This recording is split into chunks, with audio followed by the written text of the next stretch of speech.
ছিল 6th August, মা ও পাপার 26th অ্যানিভার্সারি। তো অফিস থেকে ফেরার পথে সোজা চলে গেছিলাম ফুলের দোকানে, একটা ছোট্ট ফ্লাওয়ার বুকে রেডি করে চলে এসেছিলাম কেক নেব বলে।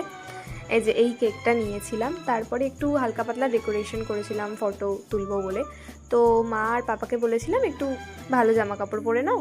তো এই যে জামা দুটো এরা একে অপরকে গিফট করেছে অ্যানিভার্সারির জন্য, কিউট না?